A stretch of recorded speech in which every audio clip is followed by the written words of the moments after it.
Pemphere. Oyera ndinu Atate Mulungu wathu wakumwamba, zoonadi dziko lonse lidzala ndi ulemerero wanu. Tikukuyamikani chifukwa cha nthawi ino imene mwachikondi chanu, mwachifundo chanu, mwachisomo chanu mwalola tibwere pamaso panu kumva mawu anu, kukuyimbirani komanso kupemphera pamodzi. Pempho lathu ndi lakuti Yehova, pamene tichita izi tisachite mwachithupithupi koma tikachite mwauzimu ndi moona mtima. Muthandizire wina aliyense pompano kuti mtima wake ukakhale wolunjika pamaso panu, ndipo Mzimu wanu Woyera akatithandizire kupembedza inu moyenerera. Mutithandizire pamenenso tidzakhala tikumva mawu anu. Mukhale nane pamene ndibweretsa mawu awa, kuti ndisangokamba malingaliro anga kapena maganizo anga, koma zikakhale zokhazo zimene inu mufuna anthu anu amve, zimene Mzimu Woyera atithandizira ndipo inu mudzalemekezedwa nazo.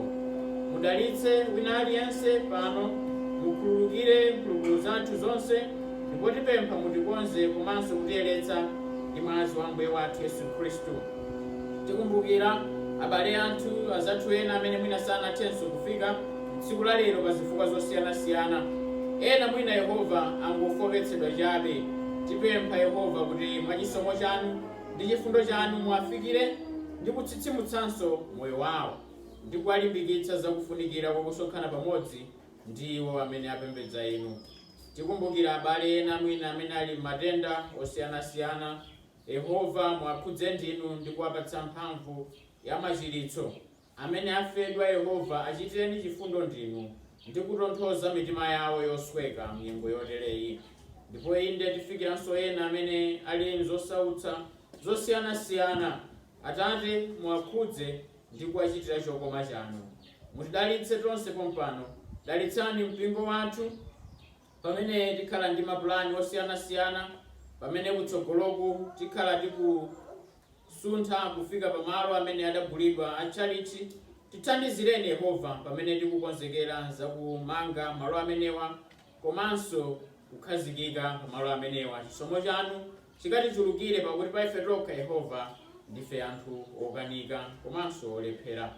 Tikumbukiranso ngakhale azathu kwa dzuwa kucha kapangalika, ngakhale kwa bwemba, ntchito zonse zili kumeneko Yehova tikuzikiza m'manja mwanu kuti ndinu mutsogolere, inu mwaonetsere chifundo chanu.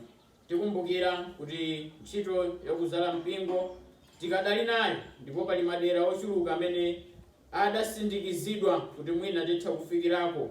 Yehova tingopemphera chisomo chanu kuti pamene tipita m'madera amenemo tikakhale ndi chisomo chakwa anthu komanso chakwa inu, kuti china chilichonse chimene tichita inu mukalemekezedwe ndithu. Tikumbukiranso abale ena onse amene apembedza inu madera osiyanasiyana, abale athu ampingo wa RPC ndi ena Yehova amene achita mwachikonzedwe. Muwadalitse ndi kuwathandizira ndi kuwalimbikitsa Yehova. Tizindikira kunena kuti ntchito yakuzala mpingo wachikonzedwe si ntchito yopheka, ndi ntchito imene imabwera ndi zowawa ndi zovuta zambiri, pakuti anthu m'masiku ano adazolowera kumva zimene makutu awo onyerenyesa akufuna kumva. Sakukhazikika pa choonadi chanu, sakukhazikika pa mawu anu. Koma Yehova, limbitsani mitima yathu, tilimbikitseni pa chikhulupiriro chathu, kuti pamene tichita ichi tisakakhumudwe kapena kubwezedwa m'mbuyo pamene zina zachitika zimene sitinali kuyembekezera. Koma Yehova, chisomo chanu chikakulekulebe, chilimbikitso chanu cha pa ife chikapitirire, kuti inde tikachite molimbika mtima, monga amene anenera Salimo kuti ndi Mulungu tidzachita mopambana, ndipo inu simudzatisiya, mudzakhala nafe nthawi zonse. Dalitsani dziko lathu, dalitsani atsogoleri athu a dziko lino, apatseninso nzeru zochuluka kuti akatsogolere dziko lino moopa inu Yehova, komanso modzichepetsa nthawi zonse. Mudalitse chifukwa cha dzina la Ambuye wathu Yesu Khristu tapemphera. Amen.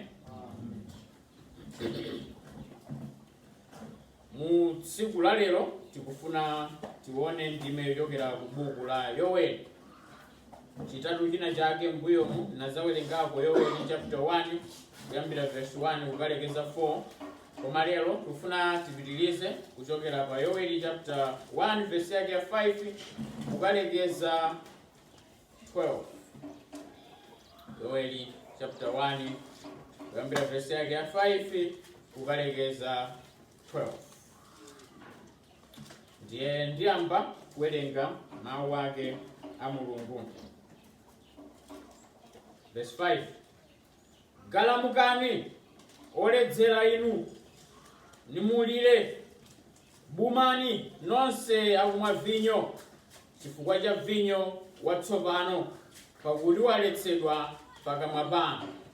Pakuti mtundu wadza wakwerera dziko langa, wamphamvu osawerengeka, mano ake akunga mano amkango, nukhala nawo mano achibwano amkango waukulu. Unaonongadi mpesa wanga, nunyenya mkuyu wanga, nukungudza zonse nuutaya. Nthambi zake zasanduka zotumbuluka. Verse 8. Lilani ngati namwali wodzimangira mchiuno chiguduli, chifukwa cha mwamuna wa unamwali wake. Nsembe ya ufa ndi nsembe yothira zalekeka ku nyumba ya Yehova. Ansembe atumiki a Yehova achita maliro. Verse 10. Munda mwaonongeka, nthaka ilira, pakuti tirigu waonongeka, vinyo watsopano wamwerera. Mafuta akudza pang'ono-pang'ono. Gomani akulira m'minda inu, lirani akulima mpesa, chifukwa cha tirigu wa balele, pakuti zinthu za m'minda zatayika. Verse 12 yomaliza. Mpesa wauma, mkuyu wafota, mtengo wa mkangaza ndi kanjedza ndi mula, inde mitengo yonse yakuthengo yafota, pakuti chimwemwe chathera ana anthu. Amenewa ndiwo mawu ake a Mulungu. Mulungu alemekezeke chifukwa cha mawu ake amenewa. Amen. Ndiye sabata imene tinaona nkhani imeneyi lachitatu limenelo kuyambira verse 1 kukalekeza verse 4 ya Yoweli, tidaona kunena kuti imeneyi ndimeyi ikukamba za uchimo umene udakhazikika pakati pa wanthu. Pamene dzombe likubwera nkuononga, zikuyimira tchimo, zimene tchimo limachita mmoyo wa munthu. Limamudya pang'ono-pang'ono, akalilekelera mmoyo mwake, moyo wake umapitirira kadyeka ndithu, nanga mmene dzombe lidawonongera mbewu zimenezi. Ndiye ngati munthu wina aliyense imafika nthawi ina yake mwina imene timatayirira zinthu zimene zikuchitika mmoyo mwathu. Kuona kuti mwina china chachitika chinthu choti ukadayenera kuchitapo kanthu, koma sukuchita kena kalikonse. Ndi mmene ana a Israeli adalili. Zoti kukuchitika kukubwera chiwonongeko cha Mulungu, kukubwera chiweruzo cha Mulungu, iwo adazitenga ngati zinthu zopanda pake, adazipeputsa. Ndiye mwina kungopereka chitsanzo lingoyerekeza kunena kuti mwalandira foni panopa kuti m'bale wanu wina wachita ngozi yoopsa kwambiri. Ndangati lingangokhalapo pano kumacheza. Atapezeka wina woti wangokhala nkumacheza, aine yoyo mutu wake suli bwino. Tikhoza mtenga kuti mwina waledzera uyuyo, mwina china chake sichuyenda.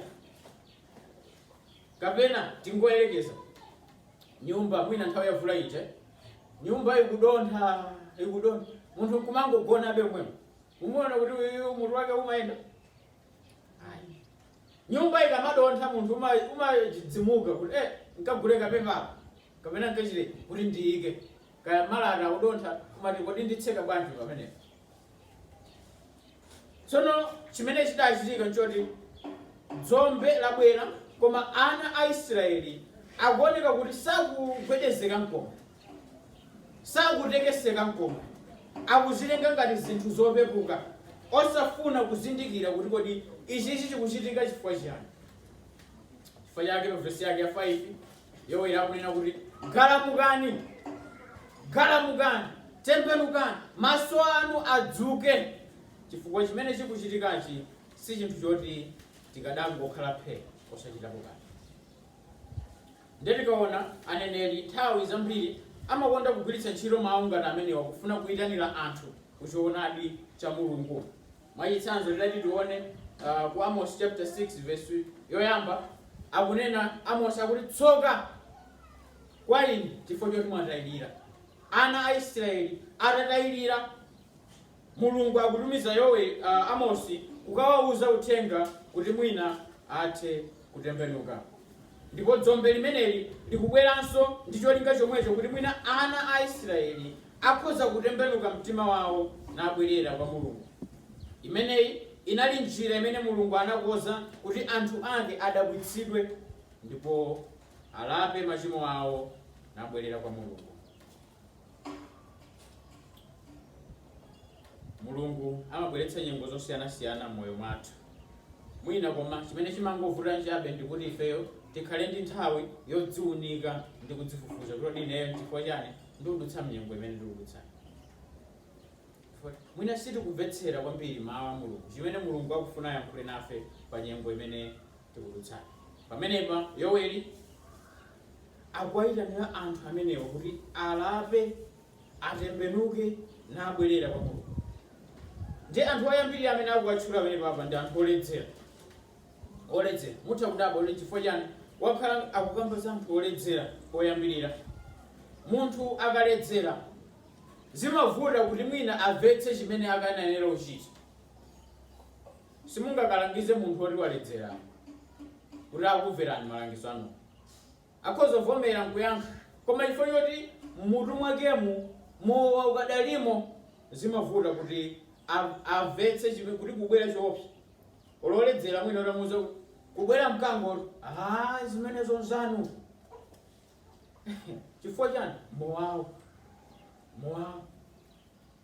Ndiye chimene akunena kuti inu oledzera galamukani, musapeputse chiweruzo cha Yehova, musapeputse choopsadi chawo cha Yehova. Aneneri onyenga nthawi zambiri kawirikawiri anali kupeputsa mawu ake a Mulungu, kuwaona ngati opanda ntchito, kuwaona ngati sangachite china chilichonse. Chimene tikuyenera tisamale nacho kawirikawiri, Mulungu akanena chinthu wanena ndipo chimachitika ndithu.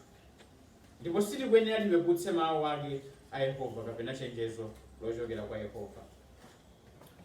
Tikaona vesi yake ya 6 komanso 9 akuti pakuti mtundu wadza wabwerera dziko langa wamphamvu osawerengeka, mano ake akunga mano amkango nokhala nawo mano achibwano amkango waukulu. Nthawi zina timayiwala kuti dziko limene tikukhalamo ndi la Mulungu, nkumangochita zinthu zathu, nkumatayirira. Tinaona Salimo akutifotokozera za zimenezi kuti dziko lonse ndi la Mulungu ndi china chilichonse chimene chili menemo. Ndipo ngati anthu tikuyenera tikumbukire chimenechi, tisayiwale kuti Mulungu ndiye mwini china chilichonse. Ndipo ngati ana a Israeli anayenera kukumbuka kuti Mulungu ndiye amene adawapatsa dziko limene akukhalamo, sikuti adapatsidwa okha iya. Tikati tione Mulungu adawamenyera nkhondo kuchoka ku Igupto kumabwera ku dziko la malonjezano. Ndipo dziko limene akukhalalo chilichonse chimene chili menemo, chilichonse chimene anali nacho ndi chake cha Mulungu. Zimene timayiwala nthawi zina kawirikawiri, kuyiwala kuti tikukhala mdziko la Mulungu ndipo kuti china chilichonse chimene tikuyenera kuchita chikhale chobweretsa ulemerero kwa Mulunguyo. Timaona ngati kuti zimene tili nazo tidzakhala nazo mpaka namuyaya. Palibe kanthu kamene tidzakhale nako mpaka namuyaya. China chilichonse Mulungu anachiyika ndi cholinga choti ifeyo tikamulemekeze nacho. Tisakomedwe ndi za dziko lapansi apa. Chifukwa akunena Yoweli, galamukani, galamukani, chifukwa choti Mulungu akufuna ulemerero wake uonekere pa china chilichonse. tisatayirire anthu ake a Mulungu, tisapeputse kanthu kamene kali moyo mwathu. Nkhani ikukambidwa apa ndi nkhani ya uchimo.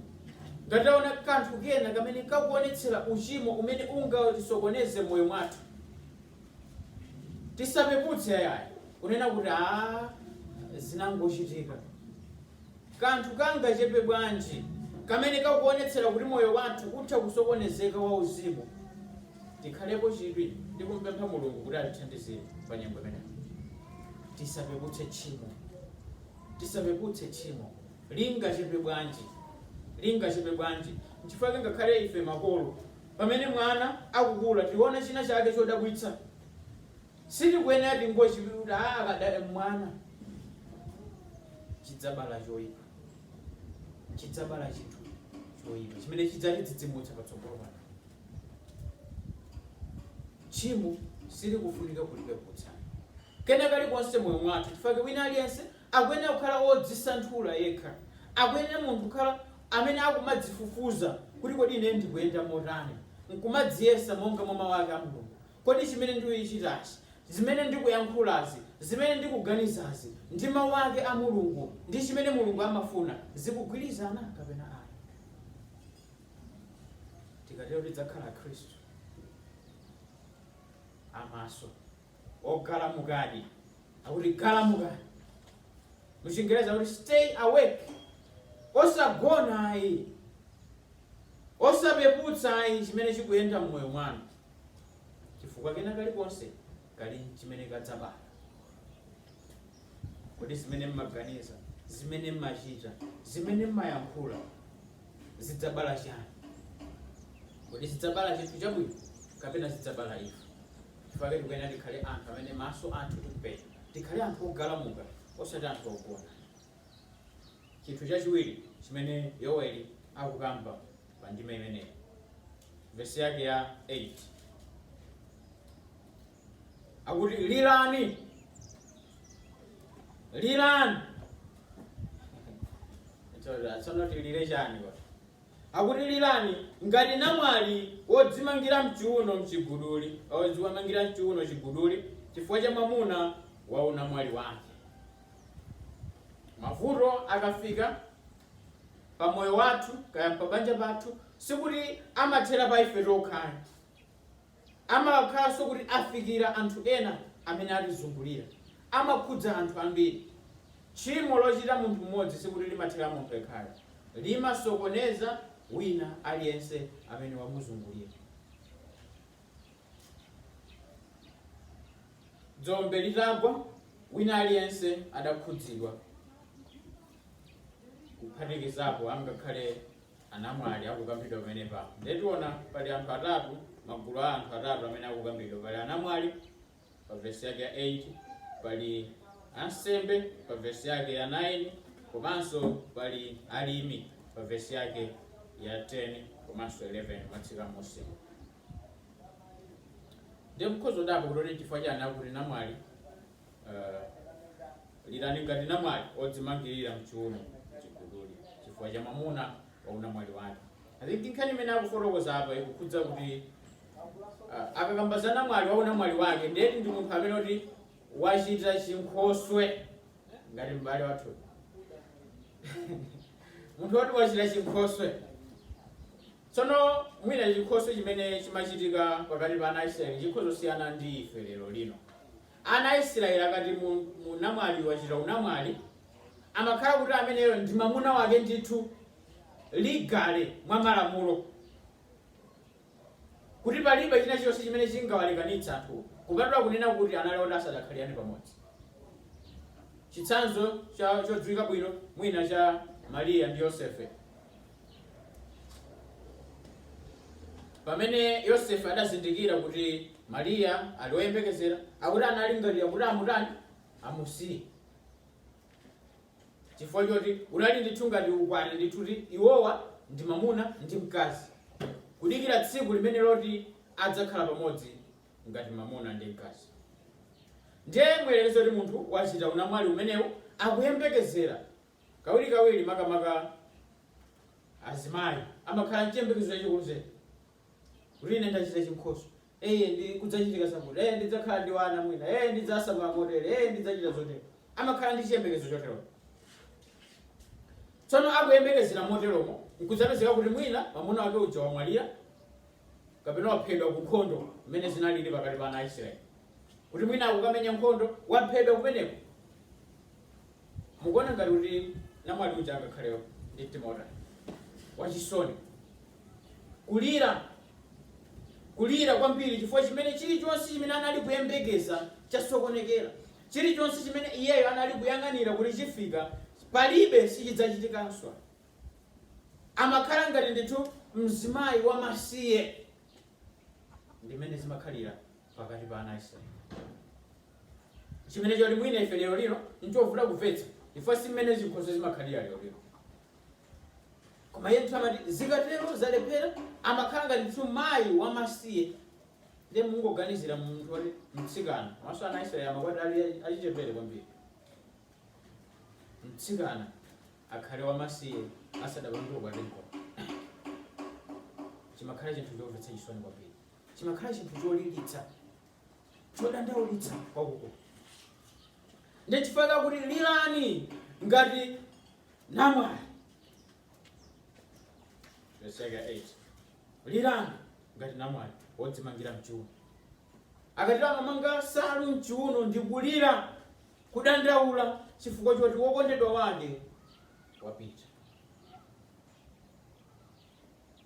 Ndiye limene likuona kuti nayo chenjezo kumtundu wa ana a Israeli. Taonani zimene zikuchitikazi. Uchimo ukubweretsa chilango chotereza. Mukuyenera mulire kuonetsa kuti inuyo mukudzimvera chisoni pa zimene zikubwera kutsogolo. Mukudzimvera chisoni pa chiweruzo chimene Yehova akufuna kuyika pa moyo wanu. Mulungu anali kuyembekezera zambiri kuchokera kwa ana a Israeli, kuchokera kwa anthu ake. Koma chokhumudwitsa, ayamba kupembedza milungu ina, ayamba kupembedza mafano, ayamba kuyenda moyo wosokonekera, moyo wawo watayika. Chinali chinthu chimene anayenera kudzimvera chisoni, anayenera kulira nacho, ngati namwali woti zake zonse zimene zinayembekezeredwa zatayika. Tikuona kuti winali sadamadzimvera chisoni motere chifukwa cha uchimo wake, dziko lino likhoza kusinthika. Koma anthu adazolowera kulipeputsa tchimo, kuliona ngati nangochita mistake. Tchimo si mistake chabe, ndikuyitanira mkwiyo wa Mulungu pa moyo wathu. Ambiri tatazizindikira chimene chiti titha kumachita nalo mantha tchimo. Ndi akukambanso za ansembe, akuti ansembe nawo akhumudwitsidwa, ntchito yawo yatayika. Chifukwa chani? Zonse zawonongeka. Akapereka nsembe za Mulungu kwa Mulungu bwanji ngati mbewu zawonongeka, zonse zimene iwowo pa ntchito yawo zinawayenereza kuti agwire zakanira. Tatene tingoona mwachidule Exodus chapter 29. Exodus 29 ndipo tuone verse yake ya 38 kukalekeza 41.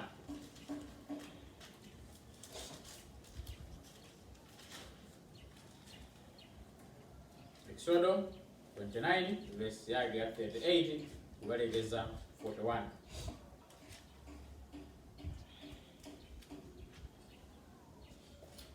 Ndipo Yehova anali kwa Mose,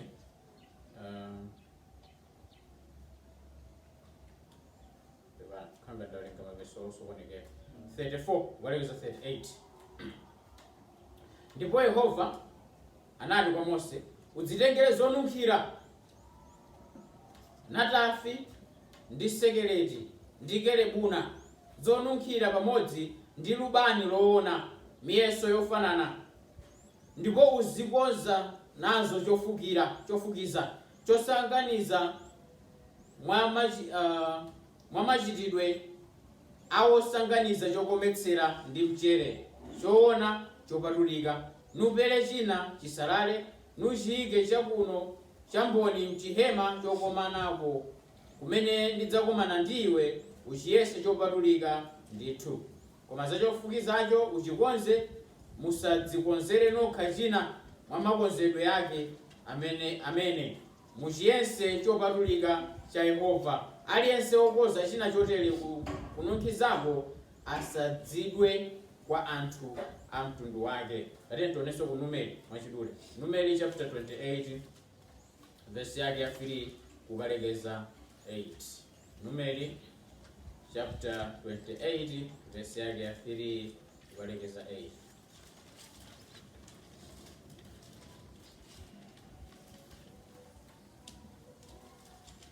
Verse ya 3 Numeri 28 kukalekeza 8. Ndipo unene nawo, nsembe ya moto imene muzibwera nayo kwa Yehova ndi ana ankhosa awiri a chaka chimodzi opanda chilema tsiku ndi tsiku, nsembe ya moto yosalekeza. Mwana wankhosa mmodziyo upereke mmawa ndi mwana wankhosa winayo upereke madzulo, ndi limodzi la magawo 10 la efa wa ufa wosalala ukhale nsembe ya ufa osanganiza, ndi limodzi la magawo 4 la hini wa mafuta opera, ndiyo nsembe yopsereza kosalekeza yoyikika ku phiri la Sinai, ichite fungo lokoma nsembe ya moto ya Yehova. Ndi nsembe yake yothira ya mwana wankhosa mmodziyo ndiyo limodzi la magawo 4 la hini malo opatulika, uthirire Yehova nsembe zothira ya chakumwa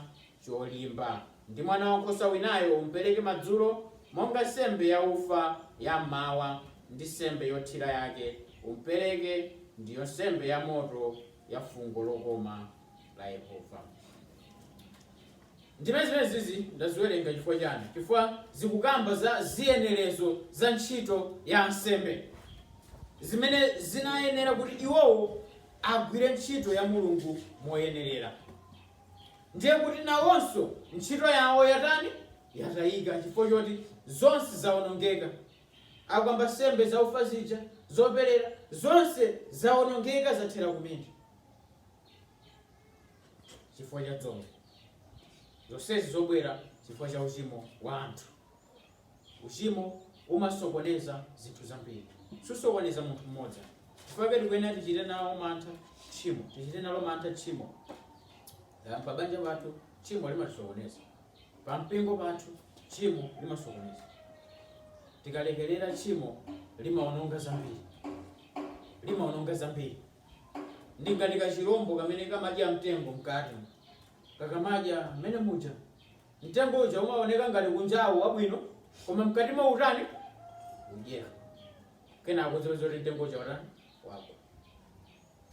Ndi mmene tchimo limakhalira. Tingoyerekeza mwina kuti mvula isagwe kwathu kuno kwa chaka chimodzi. Mwana ngati chingachitike njala. Kukhala njala. Njala yake so yayikulu. Timati chaka nchaka kumakhala njala.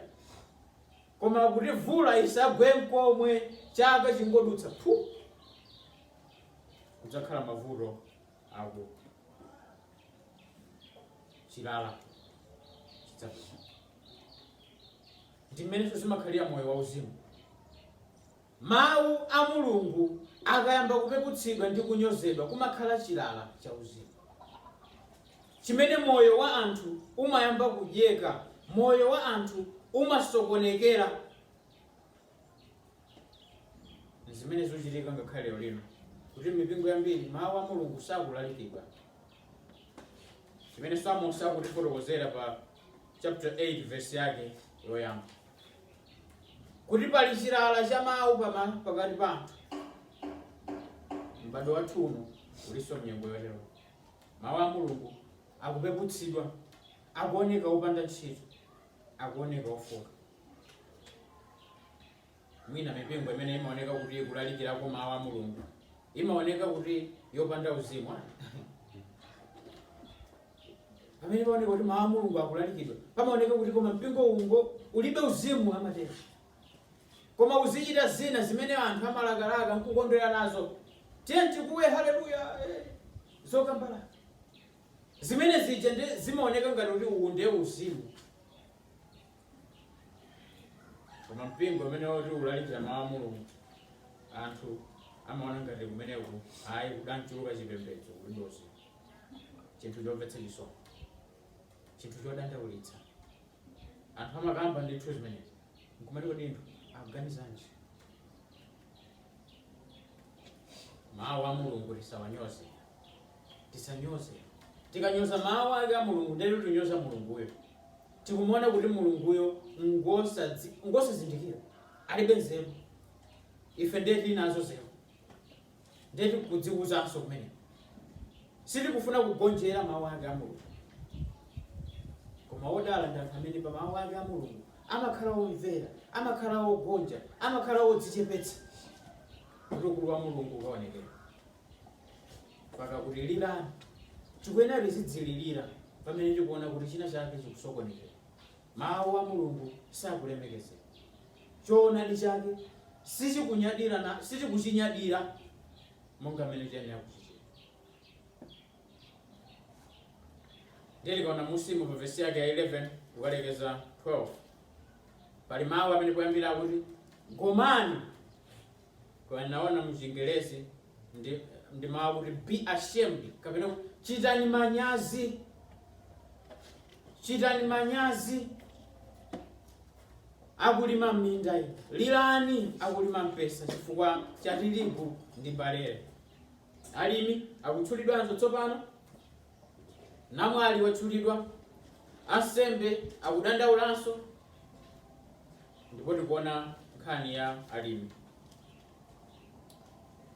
Palibe nthawi imene mlimi amakondwera kupatula nthawi yokolola.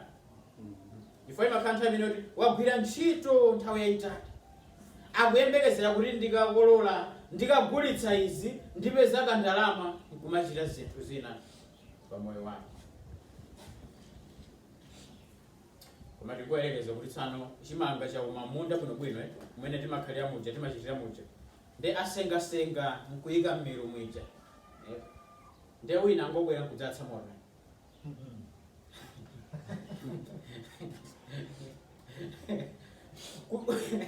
Kungakhale zotani amamba kulingalira, koma nthawi yonseyi tsono zoona ine ndagwira ntchito nthawi yonseyi, koma pano ndakolola, ndazika m'milu, ndikuyembekeza kuti ndiziyotse ndikagulitse, wina nkudzatentha. Chimakhala chinthu chokhumudwitsa kuti wataya nthawi. Ena mpaka mwina amatodzipha ndithu foera mono uli chiyembekezo changa palibe. Chimenechi ndi chimene chidachitika ndi kubwera kwake kwa dzombe. Dzombe labwera laononga china chilichonse. Chikondwerero chonse chimene mlimi adali nacho chatha, kwatsala ndi kulira kokhakokha.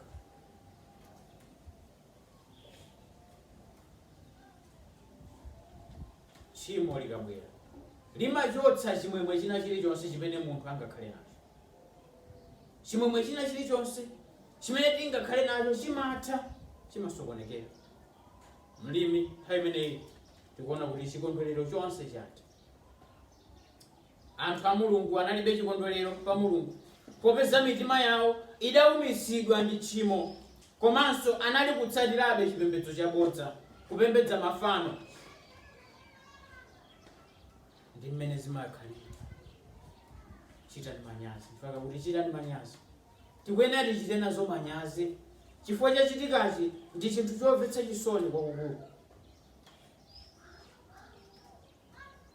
Koma chinthu chimene tikuchiona cholimbikitsa kwakukulu ndi chakuti Mulungu sikuti adawatayira anthu ake. Maso ake anali pa iwo ndithu, ndipo nchifukwa akutumiza Yoweli kapolo wake kuti akalalikire zakulapa, alape ndakhalanso ndi moyo wabwino. Uthenga kwa ife ndi wakuti Mulungu akutira nanso tiye titaye moyo wachikunja, titaye moyo wachibwana, titaye moyo osungirana mangawa, wansanje, tibwerere kwa Mulungu ndi kupeza moyo watsopano. Tikabwera kwa Mulungu nkuyenda moyo watsopano umene uwu, ubale wathu ndi anzathu komanso ndi Mulungu umayenda bwino, umakonzeka. Zonsezi Mulungu akufuna ationetsere kuti kodi tchimo limene chimachita moyo wathu nchani. Limasokoneza ubale, ndipo ngati sitilapa, ngati sitigonja, tidzakhala pa chizunzo komanso pa chipsinjo mpaka kalekale. Mulungu atithandizire kuti tibwerere kwa Iye ndi kuzindikira ndi kugonja kuti kodi tidziwunikenso mayankhulidwe athu akutani, machitidwe athu ndi otani, maganizidwe athu ndi otani, kuti zonse zikhale zobweretsa ulemerero ku dzina lake. Tipemphere.